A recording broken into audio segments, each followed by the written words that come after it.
During the Eras tour, the second to last song they played before Taylor came on stage was Applause by Lady Gaga, which was followed by a countdown clock that started at 2 minutes and 24 seconds. Today is the 224th day of the year, August 12th. And when did the song Applause come out?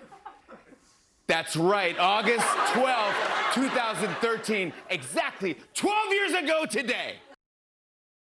Okay, are you ready for it? Taylor Swift is entering her latest era, which means Swifties are down bad. They're breaking out the red string and push tacks, looking all the way back to 2013 for Easter eggs about her 12th studio album, Life of a Showgirl.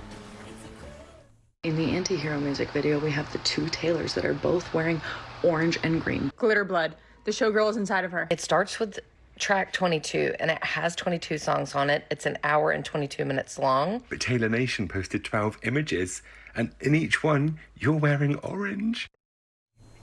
Needless to say, Swift has become a mastermind of marketing, and it seems like everyone wants to get in on the action.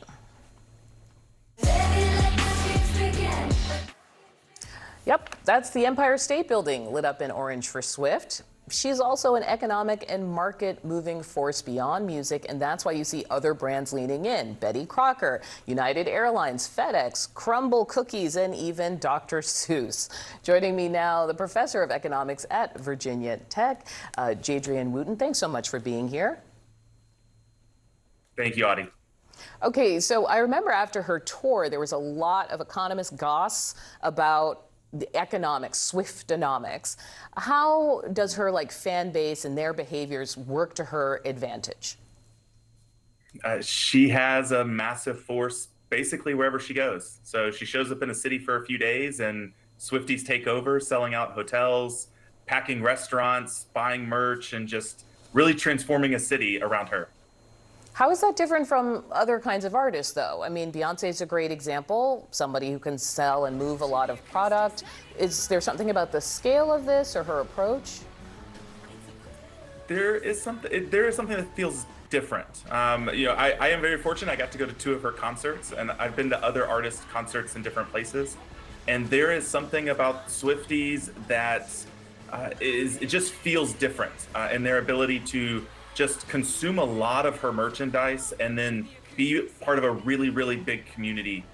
So I was in the New Orleans show, and that entire area was just filled with people talking about Taylor Swift. The bars were packed, songs were playing everywhere. It just does feel a little different. So, of course, she's the #1 records for any female artist, highest grossing tour of all time, I think more than $2 billion.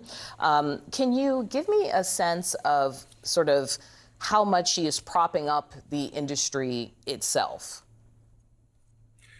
For a while, there was this big transition where we were talking about sort of what was going to be the impact of streaming. You're going from physical CD sales a couple decades ago to Spotify and Pandora coming in, and there was a lot of concern in the music industry about whether the streaming industry was a sustainable sort of market for artists. There was a lot of controversy over how much people were getting paid and whether each platform was paying enough. She has the ability in the streaming space to really make sure that artists are getting their attention, that Spotify and Pandora are paying attention to what they're doing, that Apple Music is curating deals. I think the streaming companies have realized, a lot of it is thanks to Taylor Swift, that there are fans out there willing to pay higher prices for artists that are on their platforms. I want to ask you about this in this particular economy. We had one of our panelists here maybe suggest a little bit of fatigue, right? This is her 12th album. And we're in a moment of a lot of economic anxiety. And do people want to spend more? Can you talk about whether she can kind of defy the economy? I feel comfortable saying that she can. There's a fatigue to every artist, right? At some point, we think that their music is gonna subside a little bit, that they're not gonna make the same type of music that they were making. But if we look at her last album, The Tortured Poets Department, she broke records streaming almost 2 billion global streams in a week. She's at the top of her game. In this particular economy, we are in a place where people are really nervous about job market outcomes, tariffs, unemployment rates, inflation rates. This is an opportunity for a lot of people to just participate in an economy that they don't feel like they're able to participate in other ways. Being able to buy a record is a very cheap way to participate when you don't feel like you can buy, maybe it's even a new car or a used car, just feels out of our price range. But a record, being able to stream her on a music platform that you love, lets us participate even when we feel like we can't participate in the rest of the economy. So essentially, little economic treats. A little treatonomics, yeah, a little treat culture, I think is what they're calling it. Okay, Jadrian Wooden is professor of economics at Virginia Tech. Thank you. And we can't let a good Taylor Swift segment go to waste. No. Doug, you said you actually went to a show. You prepared to spend. Yeah, I saw her in Paris last year. Which is a flex, we got it. Yeah, I get it. And, well, I needed a lot of tutoring from my niece Cecily on which songs I needed to know and so forth. But what amazed me wasn't just how she boosts things for the Taylor Swift economy. In Paris, it was overrun with people wearing Kansas City Chiefs gear. That didn't happen the year before, certainly. Yeah. What I will say about Taylor Swift, and I think it was touched on there, is that in a moment when there is no tent pole to the culture, we all talk about how everything is fragmented, there is no big cultural conversation. Taylor Swift took over the internet when she announced her new album. It's what we're talking about this morning. She is that tent pole to the culture. It is a place where everyone gathers and can feel community.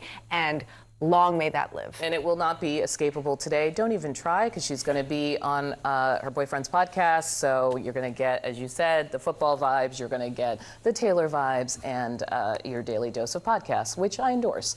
Taylor Swift surprised fans and announced her 12th studio album, The Life of a Showgirl, the first new album since her record-breaking Eras tour ended late last year. Elizabeth Wagmeister has more. So I wanted to show you something. It's a brand new era for Taylor Swift fans. In the middle of the night, the Grammy-winning superstar made a huge announcement that has Swifties all over the world going wild.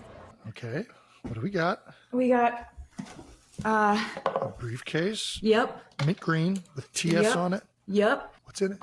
Swift appearing in a new teaser for boyfriend Travis Kelce and his brother Jason Kelce's New Heights podcast, shared on social media at exactly 12:12 a.m. on August 12th, no less. This is my brand new album, The Life of a Showgirl. TS12! Yeah. To announce her 12th studio album, The Life of a Showgirl, which follows her 31-song double album, The Tortured Poets Department. It'll also be her first since the end of her record-breaking Eras tour, which surpassed $2 billion in ticket sales, making history as the top tour of all time. And also, her first album since becoming the owner of her entire catalog of music, following the contentious sale of her masters from her first 6 albums in 2019. Swift's legion of fans seemed to know something big was coming, with several clues or Easter eggs on Monday, including a very prominent color theme.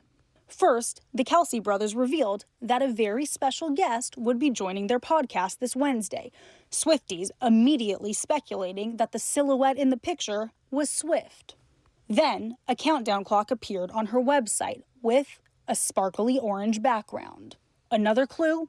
Her official social team, Taylor Nation, posted 12 photos of Swift in, you guessed it, orange outfits from her Eras tour with the message, thinking about when she said, "See you next era."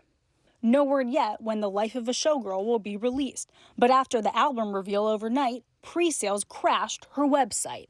And the site says pre-orders will ship before October 13th, 13 being a favorite number of Swift's, and possibly indicating a fall release. And just to solidify the power of Taylor Swift even more, the iconic Empire State Building got in on the action, lighting up New York City in orange overnight and sharing the message on social media, on to the next era. Elizabeth Wagmeister, CNN, Los Angeles.